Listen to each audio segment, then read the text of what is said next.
नमस्कार दोस्तों, मैं वीरेंद्र सिंह राजपूत MGCI के डिजिटल लर्निंग प्लेटफॉर्म में आप लोगों का बहुत बहुत स्वागत करता हूं। तो दोस्तों, आज हम लोग फिजिक्स के चैप्टर किरण प्रकाशिकी यानी रे ऑप्टिक्स का एक नया वीडियो लेक्चर लेकर आए हैं। आज हम लोग बात करेंगे बेटा सबसे पहले मानव नेत्र की। तो हमारा आज का जो पहला टॉपिक है इसका नाम है मानव नेत्र।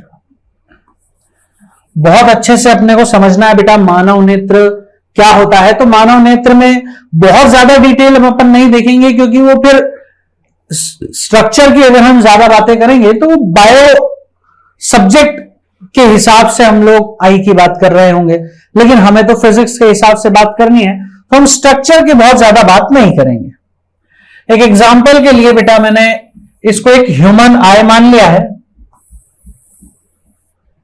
ठीक है। ये एक ह्यूमन आई है।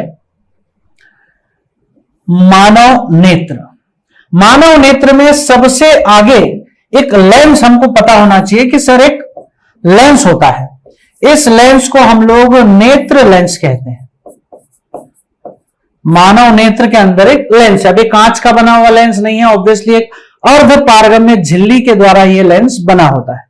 इसके अंदर एक द्रव भी भरा होता है, ठीक है। इसके पीछे वाले हिस्से में ये सबसे लास्ट में जो आपको लाइन दिखाई दे रही है बेटा, ये लाइन हम कहते हैं इसे रेटिना। इसका नाम है रेटिना। रेटिना हमारे आंखों का पर्दा होता है। पर्दा यानी स्क्रीन, स्क्रीन है। जितने भी प्रतिबिंब बनते हैं, जितने भी इमेज हमारी आंखों में बनते हैं, वो सारे के सारे कहां बनते हैं? रेटिना के ऊपर बेटा बनते हैं, ठीक है। अब इसके अलावा इस नेत्र को, इस नेत्र लेंस को पकड़ करके कुछ नर्व्स होती है, कुछ मांसपेशियां होती है, और इन मांसपेशियों को हम लोग कहते हैं सीलियरी मांसपेशियां,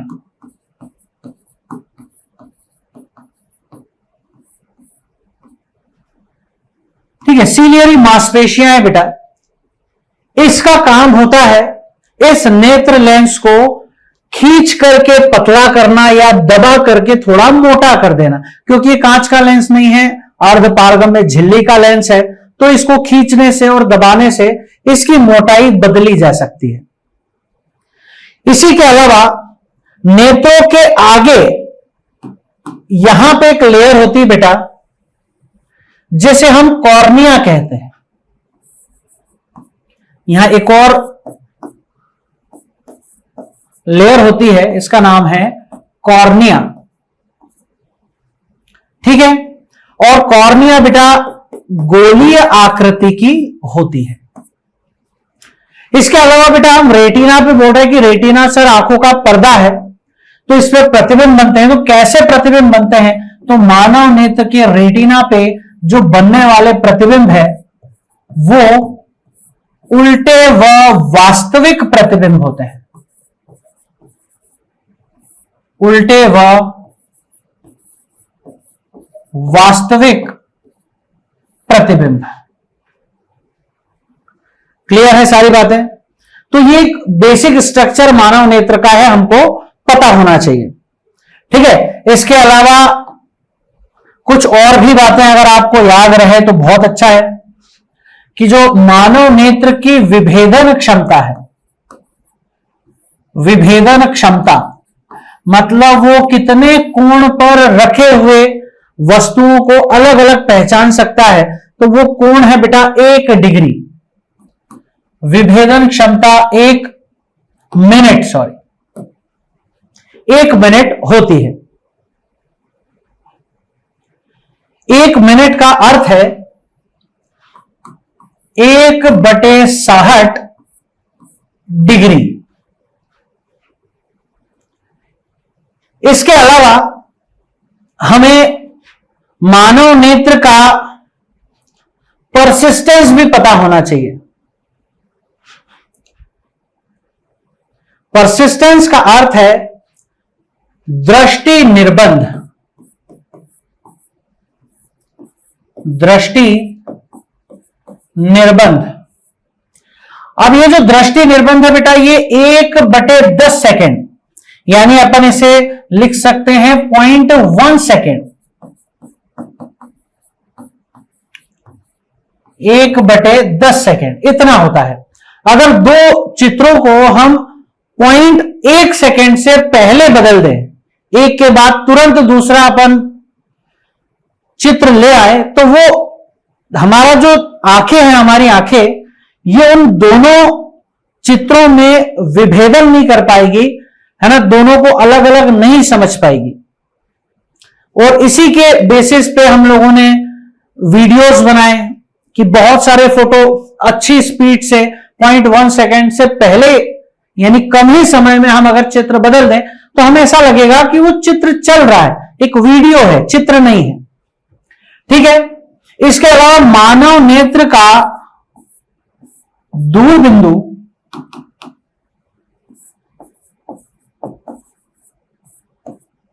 अनंत होता है और मानव नेत्र का निकट बिंदु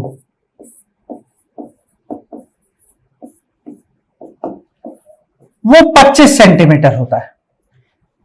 इसे हम कैपिटल डी से भी दर्शाते हैं और इसका एक और नाम है बेटा स्पष्ट दृष्टि की न्यूनतम दूरी। क्लियर है। अब ये तो एक बेसिक जानकारी हो गई बेटा मानव नेत्र की। अब हमको फिजिक्स में मानव नेत्र में पढ़ना क्या है आखिर, तो हमें मेनली पढ़ना है बेटा इसमें मानव नेत्र के दोष। तो हम लोग बिना किसी देरी के सीधे स्टार्ट करते हैं। नेत्र दोष, आई डिफेक्ट। अब सर नेत्र दोष क्या होता है? नेत्र दोष तो बेटा मानव नेत्र में मुख्यतः 4 प्रकार के दृष्टि दोष देखने को मिलते हैं या नेत्र दोष देखने को मिलते हैं। इसको दृष्टि दोष भी अपन बोल सकते हैं, नेत्र दोष भी बोल सकते हैं। ठीक है। तो सबसे पहला जो दृष्टि दोष है बेटा, इसका नाम है निकट दृष्टि दोष। अब निकट दृष्टि दोष का ही एक और नाम है मायोपिया। इंग्लिश में इसको मायोपिया बोलते हैं। तो ये भी नाम याद रखना है अपने को, मायोपिया या निकट दृष्टि दोष। देखो नाम पर नहीं जाना है अपने को। निकट दृष्टि दोष का मतलब ये नहीं कि निकट का देखने में दिक्कत है। निकट दृष्टि दोष में हमें निकट रखी वस्तुएं स्पष्ट दिखती है। तो निकट उपस्थित वस्तुएं स्पष्ट दिखती हैं और दूर रखी वस्तुएं स्पष्ट नहीं दिखती हैं। सबसे पहले तो हम यह दिमाग में रखें कि इस दोष में पास रखी वस्तुएं दिखाई दे रही है लेकिन दूर रखी वस्तुएं दिखाई नहीं दे रही है। निकट दृष्टि दोष में सबसे पहला जो पॉइंट है वो यही है, इसकी परिभाषा। ठीक है। दूसरी बात हम कहें सर कि यह दृष्टि दोष क्यों होता है, इसका कारण क्या है? तो इसका कारण बेटा कारण है नेत्र लेंस की फोकस दूरी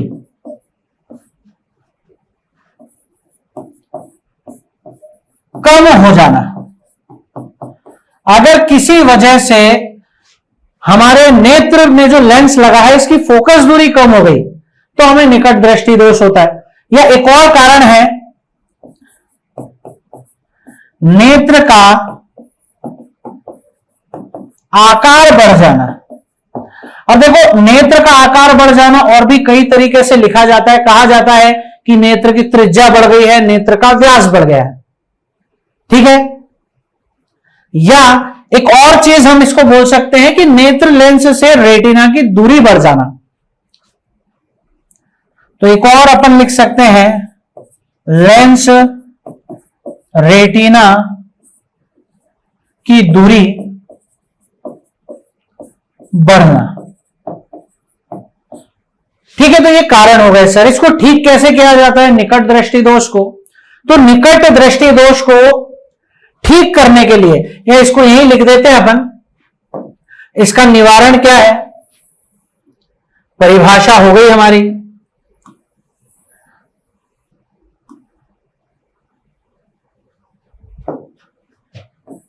तो तीसरा पॉइंट अपना है निवारण या निराकरण। वो है बेटा अवतल लेंस या अपसारी लेंस का उपयोग करना। इसका नाम है अवतल लेंस, या इसी को हम कहेंगे अपसारी लेंस का उपयोग करना। जब हम चश्मे के अंदर अवतल लेंस, कॉन्केव लेंस का उपयोग करते हैं तो यह दृष्टि दोष ठीक हो जाता है। क्या ये बात क्लियर है? पहला नेत्र दोष है, दृष्टि दोष है। अगला जो दृष्टि दोष है बेटा, दृष्टि दोष नंबर 2, इसका नाम है दूरदृष्टि दोष। अच्छा, जो दूरदृष्टि दोष है इसको हम लोग हाइपर मेट्रोपिया बोलते हैं। हाइपर मेट्रोपिया भी इसका नाम है। अब इस दृष्टि दोष में भी 3 बातें बेटा, नाम देख के अपने को कंफ्यूज नहीं होना है। दूरदृष्टि दोष में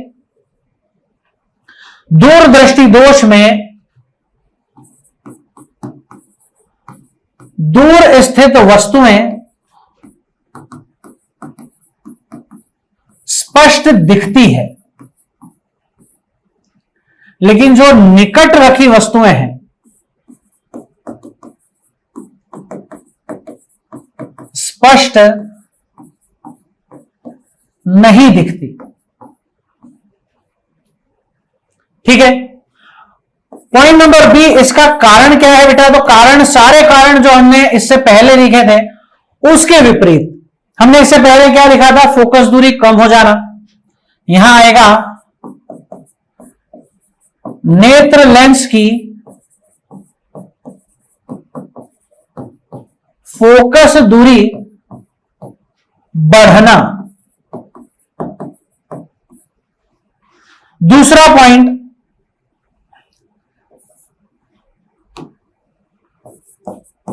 नेत्र का आकार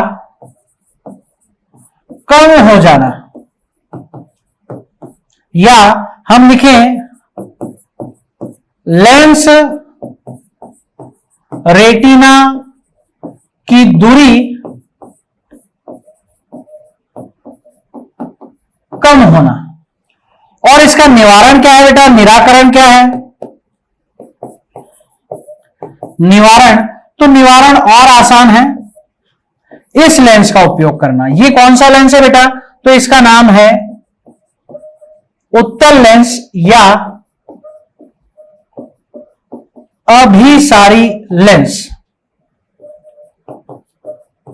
इसका उपयोग करके हम लोग इस दृष्टि दोष को ठीक कर सकते हैं।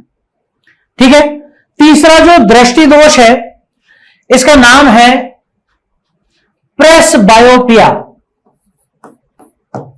इंग्लिश नाम इसका प्रेसबायोपिया है, और इसे जरा दृष्टि दोष भी कहा जाता है।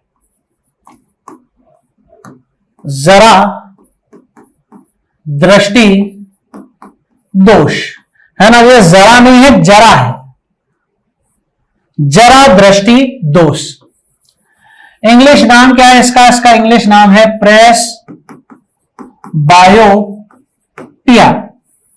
प्रेस बायोपिया इसको कहा जाता है। इस दृष्टि दोष में क्या होता है बेटा? सबसे पहली बात तो निकट रखी वस्तु स्पष्ट नहीं दिखती।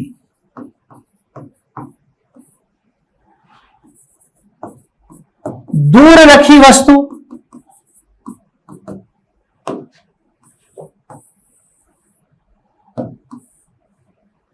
स्पष्ट नहीं दिखती। तो ये एक ऐसा दृष्टि दोष है बेटा जिसमें हमको ना तो दूर रखी वस्तु स्पष्ट दिख रही है, ना ही पास रखी वस्तु स्पष्ट दिखाई दे रही है। कारण क्या है बेटा इसका? कारण है बेटा सीलियरी मांसपेशियां कमजोर होना। सीलियरी मांसपेशियां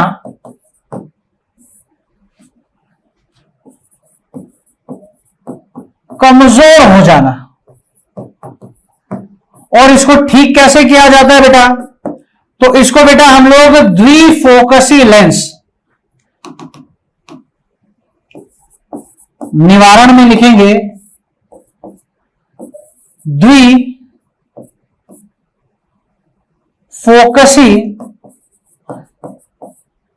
लेंस। सर ये द्विफोकसी लेंस क्या होता है? तो आपने देखा होगा चश्मे के अंदर ऊपर लेंस अलग होता है, नीचे अलग होता है। ठीक है, तो नीचे जो लेंस लगा है बेटा ये उत्तल प्रकृति का है, और ऊपर जो लेंस लगा है बेटा ये अवतल प्रकृति का है। तो दो तरह के इसमें लेंस है, इसलिए द्विफोकसी लेंस इसको कहा जाता है। ठीक है, नेक्स्ट अपन देखें एक और दृष्टि दोष है बेटा, उसको भी मैं यहीं लिख लेता हूं। इसको भी यहीं अपन लोग लिख लेते हैं। क्या नाम है इसका? तो इसका नाम है बेटा दृष्टि वैषम्य दोष।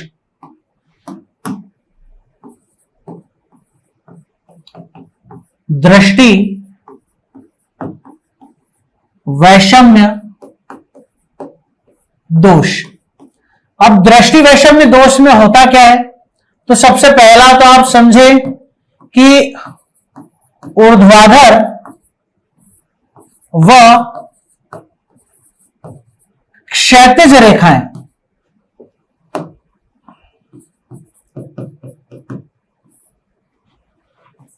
एक साथ दिखाई नहीं देती।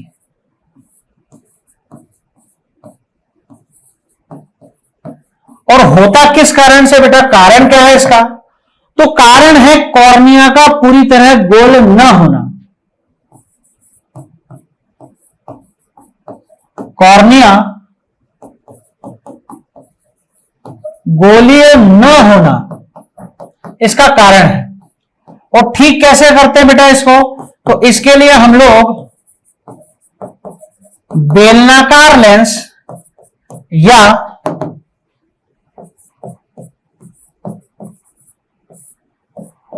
टॉरिक लेंस का उपयोग करते हैं। क्लियर है? तो अपन इतनी बातें अच्छे से समझ लें तो हमारे चारों दृष्टि दोष बिल्कुल क्लियर हो जाएंगे। अब देखिए नया टॉपिक, दूसरा टॉपिक आज की क्लास का, जो कि है प्रकाशिक यंत्र, यानी कि सूक्ष्मदर्शी और दूरदर्शी।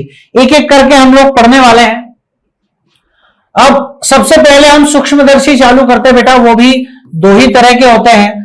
पहला मेरा जो सूक्ष्मदर्शी है वो है सरल सूक्ष्मदर्शी। अब सरल सूक्ष्मदर्शी होता क्या है बेटा? तो सरल सूक्ष्मदर्शी केवल एक उत्तल लेंस होता है, एक कम फोकस दूरी का उत्तल लेंस ही सरल सूक्ष्मदर्शी कहलाता है। ठीक है, अब क्योंकि सर ये सरल सूक्ष्मदर्शी एक नॉर्मल लेंस है, इसके एक तरफ से हम प्रतिबिंब को देखने का प्रयास करते हैं, यही लेंस नेत्रों के पास है, इसलिए इस लेंस को हम लोगों ने एक नाम दे दिया है, नाम है नेत्रिका लेंस। तो ये नेत्रिका लेंस है सर। यहां पे मैं एक वस्तु बना देता हूं, वस्तु को मैं येलो कलर से बना देता हूं, और वस्तु का जो प्रतिबिंब है उसको मैं ग्रीन कलर से बना देता हूं।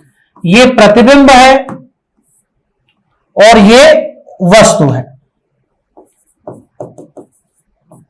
ठीक है, अब जो लेंस में या दर्पण में हमने चिन्ह यूज किए थे वैसे ही चिन्ह होंगे बेटा। F मतलब फोकस दूरी, U मतलब वस्तु की दूरी, V मतलब प्रतिबिंब तक की दूरी, और कैपिटल D हमने अभी बताया है स्पष्ट दृष्टि की न्यूनतम दूरी यानी 25 सेंटीमीटर।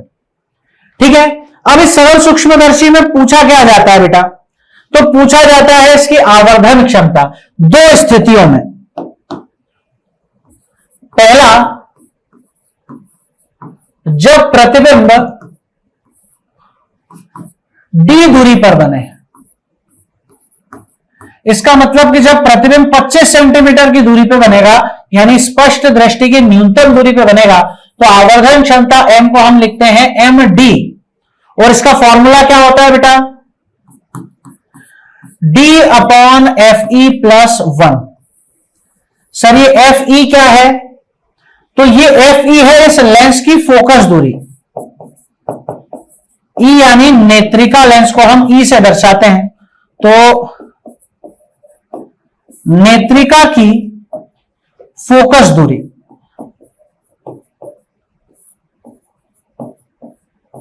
ठीक है सर, लेकिन जब प्रतिबिंब सर अनंत पे बनेगा तब, जब प्रतिबिंब अनंत पर बने, अब प्रतिबिंब बेटा अनंत पे बनना, जब भी प्रतिबिंब अनंत पे बनेगा तो आवर्धन क्षमता को हम एम अनंत से दर्शाएंगे और सूत्र होगा डी अपॉन एफ ई सिर्फ। तो ये सरल सूक्ष्मदर्शी। सरल सूक्ष्मदर्शी देखा भी होगा बेटा हम लोग, आपने फोरेंसिक डिपार्टमेंट जैसे सीआईडी कभी देखा हो, तो उसमें जो डॉक्टर होता है उसके हाथ में एक हैंडल वाला लेंस होता है, वही सिंपल माइक्रोस्कोप यानी सरल सूक्ष्मदर्शी है। यह ज्योतिषी जो हाथ आपका देखता है, ठीक है, उसके पास भी जो लेंस होता है वो सरल सूक्ष्मदर्शी होता है। दो सूत्रों के आधार पर आप पर सवाल बनाए जा सकते हैं। इसमें अधिकतम मान और न्यूनतम मान कौन सा है बेटा? तो देखो इसमें +1 आ रहा है तो ये मैक्सिमम आवर्धन क्षमता है, अधिकतम आवर्धन क्षमता, और अनंत वाली न्यूनतम आवर्धन क्षमता है, मिनिमम आवर्धन क्षमता। ठीक है, दूसरा जो सूक्ष्मदर्शी है बेटा, हमने थोड़ा सा इसको अपडेट किया क्योंकि इसमें एक ही लेंस था। फिर हमने क्या किया, हमने दो लेंस लिए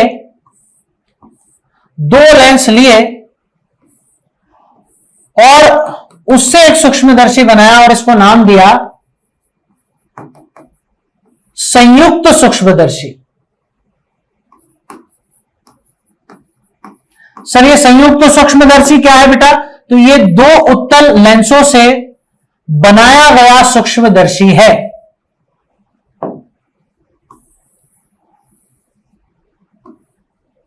ठीक है, इसमें दो लेंस है बेटा, एक हमारे नेत्रों के पास जो है इसका तो नाम हो जाएगा नेत्रिका, और इसके लिए हम लोग ई का इस्तेमाल करेंगे। ये जो लेंस है बेटा इसका नाम है अभिदर्शक लेंस, या इंग्लिश में ऑब्जेक्टिव बोलते हैं, तो ओ से हम इसको दर्शाएंगे। यहां क्या होगा बेटा, प्रतिबिंब दो बार बनने वाला है। पहले तो मैंने वस्तु रख दी यहां पे, ये रही वस्तु, और इस वस्तु के द्वारा जो पहला प्रतिबिंब बनेगा यहां बनेगा। ठीक है, ये है प्रतिबिंब 1, और ये लेंस इस वस्तु को देख के इसका एक बड़ा प्रतिबिंब बनाएगा,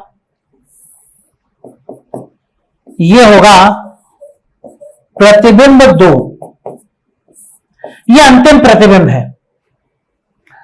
अब सारे के सारे चिन्ह अपने को समझना है, उससे पहले अपन देखें कि हर वो शब्द जिसके चरणों में ओ लिख दूंगा वो अभिदर्शक के मान को दर्शाएगा, और जिसके चरणों में ई लिख दूंगा वो नेत्रिका के मान को दर्शाएगा। जैसे अगर मैं पूछूं कि इसमें पूछा क्या जाता है बेटा, तो इसमें जनरली पूछा जाता है आवर्धन क्षमता। तो दो केस में पूछी जाती है बेटा, जब प्रतिबिंब डी दूरी पर बने यानी 25 सेंटीमीटर पर बने, तो आवर्धन क्षमता कितनी हो जाएगी बेटा? एम डी हो जाएगी। अब लेंस की आवर्धन क्षमता अपन जानते हैं, इस लेंस की, ओ लेंस की आवर्धन क्षमता, तो ये होता है VO/UO, ये अपन ने लिखा है। आवर्धन क्षमता दर्पण की होती है माइनस वी अपॉन यू, लेकिन लेंस की होती है वी अपॉन यू। ठीक है। दूसरा, क्योंकि ये डी दूरी पे बन रहा है तो ये तो नेत्रिका लेंस है, और नेत्रिका लेंस की आवर्धन क्षमता अपन ने देखा ही था अभी, ये रही D upon F E plus one. जब प्रतिबिंब डी दूरी पे बनेगा तो यहां इसको भी लिख देते हैं अपन D upon F E plus one. लेकिन क्योंकि अंतिम प्रतिबिंब उल्टा बन रहा है बेटा, हम लोग यहां पे माइनस चिन्ह लगाएंगे। ये रहा। दूसरा, जब प्रतिबिंब अनंत पर बने, अगर प्रतिबिंब बेटा अनंत पर बन रहा है, अनंत दूरी पे बनेगा, तो हम लोग एम अनंत का इस्तेमाल करेंगे। सूत्र वही होगा माइनस का वीओ अपॉन यूओ और डी अपॉन एफ ई, क्योंकि जब प्रतिबिंब अनंत में बनता है तो नेत्रिका का सूत्र डी अपॉन एफ ई होता है। क्लियर है? तो ये अपने दिमाग में अपने को रखना है। एक लास्ट टॉपिक हमारा इस चैप्टर का बचा है, चैप्टर का लास्ट टॉपिक है, वो है बेटा दूरदर्शी। अब हमारे पास केवल एक ही दूरदर्शी है बेटा जो हमको पढ़ना है, उसका नाम है खगोलीय दूरदर्शी। सर ये खगोलीय दूरदर्शी क्या चीज है? तो खगोलीय दूरदर्शी बेटा इस सूक्ष्मदर्शी से उल्टा होता है, मतलब इसमें अभिदर्शक लेंस बड़ा होता है और नेत्रिका लेंस छोटा होता है, नेत्रों के पास वाला लेंस छोटा होता है। ठीक है। यहां पे क्योंकि दूरदर्शी है, दूर स्थित वस्तुओं को देखने के काम आता है, तो अगर हम वस्तु की बात करेंगे तो वस्तु कहीं अनंत पे होगी। ये रही वस्तु, और इसका जो पहला प्रतिबिंब बनेगा बेटा वो यहां कहीं बनेगा,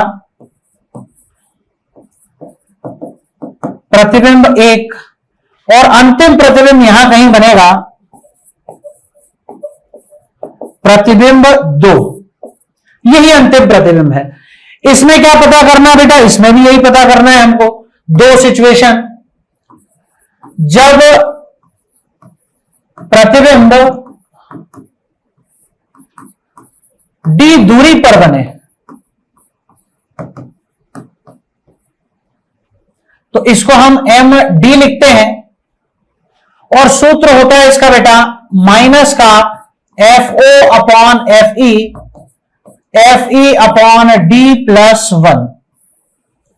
अब इसमें एफ ओ एफ ई क्या है बेटा? तो एफ ओ मतलब ओ लेंस की फोकस दूरी, और एफ ई मतलब ई लेंस की फोकस दूरी, और डी तो 25 सेंटीमीटर होता ही है।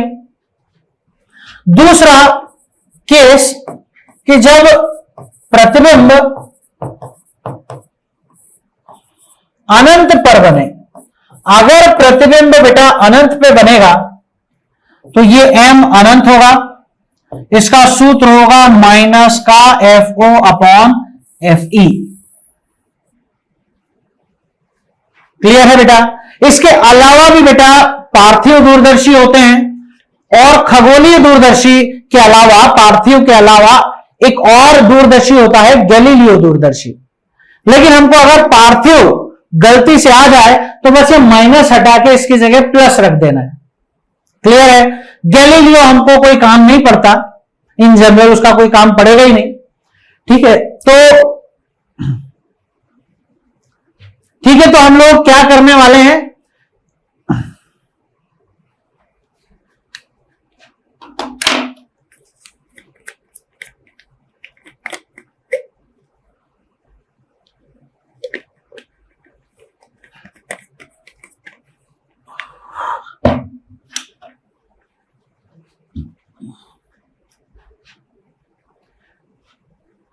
ठीक है, तो आज के लिए इतना ही बेटा। यहीं पे हमारा चैप्टर ये समाप्त होता है। मिलते हैं हम नेक्स्ट वीडियो में एक नए चैप्टर के साथ। तब तक के लिए जय हिंद, जय भारत।